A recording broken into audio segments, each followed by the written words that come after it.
Malibu Shark Attack, the greatest shark attack movie to happen in Malibu since the last shark attack movie happened in Malibu.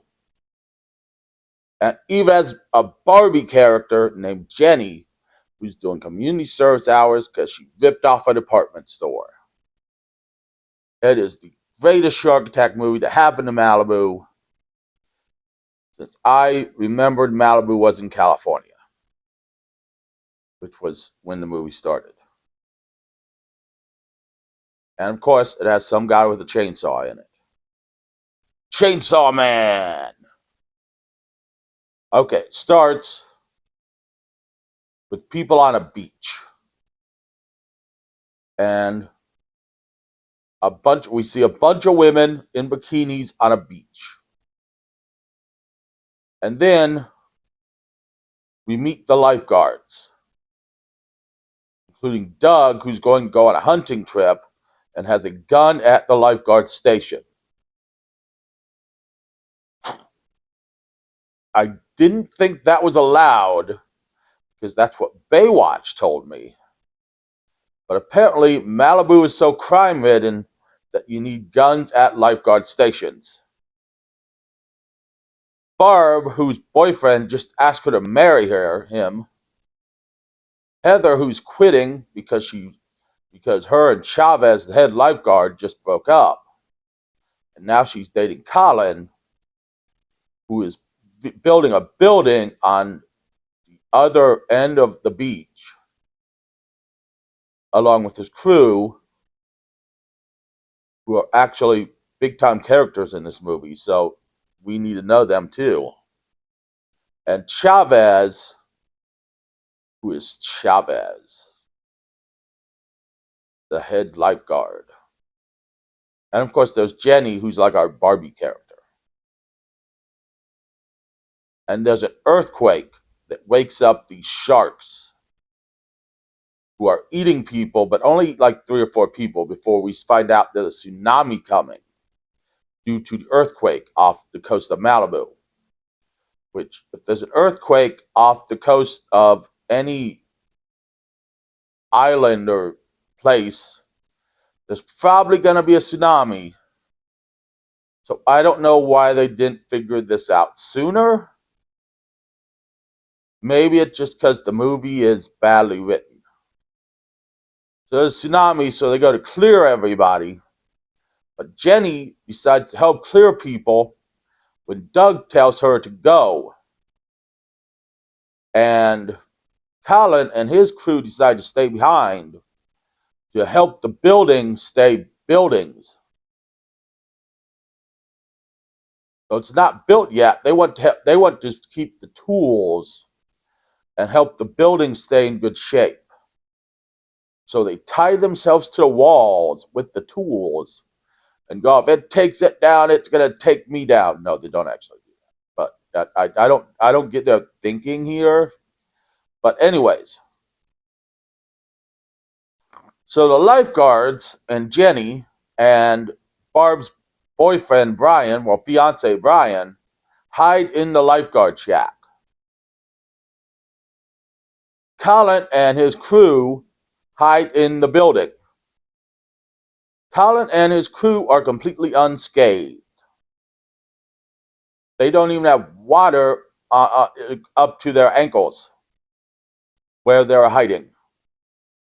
The lifeguard shack is half submerged. Jenny has a big gash on her leg. And Brian, they have to bring back to life with CPR. Now, according to the reporter, because there are flashes of a reporter during this movie at several times, it was 100-foot tall, it's heating night for some reason, 100-foot tall wave of water that hit Malibu.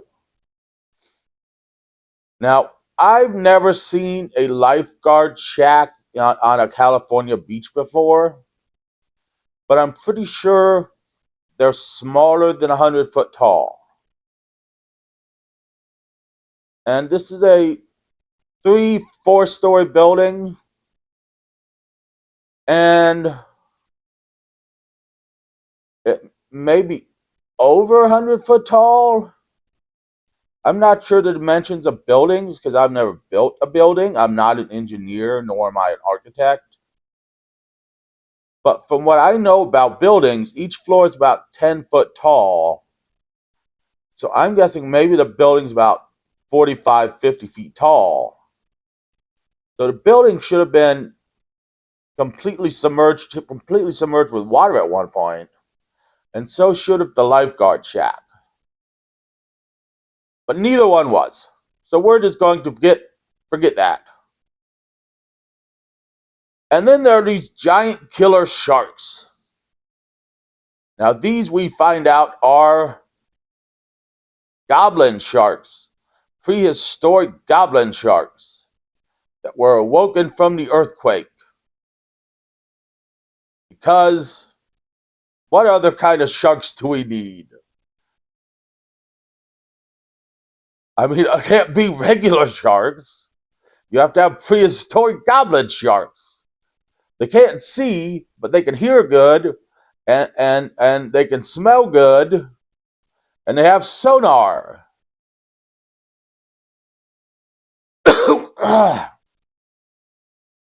So they break through the shack and they eat Barb, who wants to keep one as a pet.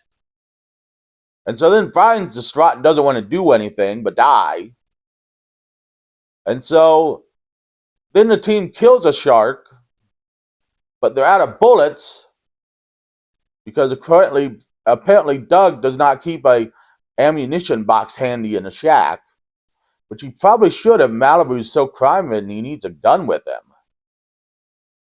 So Chavez goes underneath to get the flare gun and more ammunition, and instead of climbing all the way up onto the roof, he hangs out on the edge like a dumbass and tries to get eaten by a goblin shark and then use the flare gun to blow it up. But Yancey, one of Colin's crew and Fry's brother, decides to swim to shore and then gets eaten by sharks along with Carl, his friend. But Colin and George, his remaining crew member, find a boat and decide to go rescue Heather. Well, Colin decides to go rescue Heather. George says, no, we're going to land. And Colin's like, fuck you, George, I'm in charge here. Meanwhile, the people in the shack decide to climb to the roof because sharks can't fly, and then the sharks grow wings and start flying.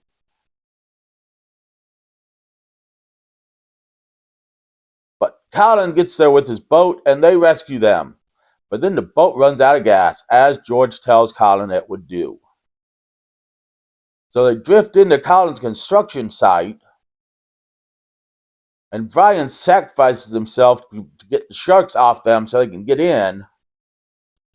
But Chavez, who they all realize now is El Chavez, so they know they're safe with him, rescues Heather, the guy who's dating both Colin and now falling in love with El Chavez because he's so smooth.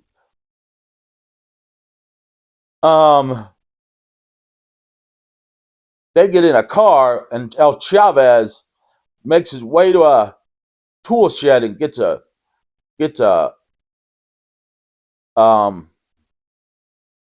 chainsaw out and kills a shark.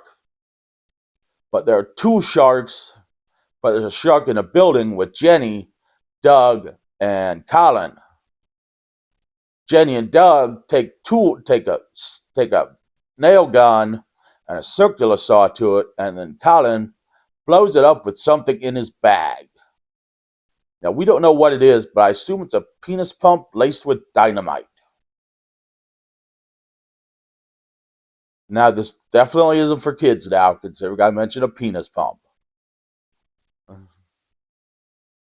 Then they all make it in the building, and they decide to kill the last shark, or what they assume is the last shark, because they don't see any more. Though I'm sure there are more underground, which will come out eventually and kill a bunch more people. And they trap it, and they all stab it to death with power tools, a chainsaw, stabby things, pokey things, an axe, I think is one of the things. And they kill the last shark. And then they make it up to higher ground, and a helicopter comes and rescues them. And it's the end. And Jenny decides to become a lifeguard. This movie is good, except for the first 30 minutes, where it's just almost all shots of girls in bikinis. I'm not saying that's good. I'm just saying you could have cut that down a little bit and got more into the action.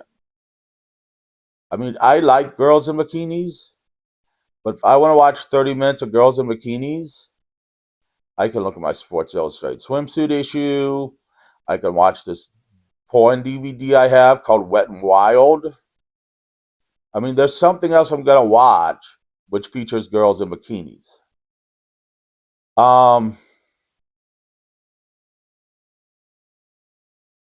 But once the action starts, it gets interesting. And Barb dies early. The only sane one.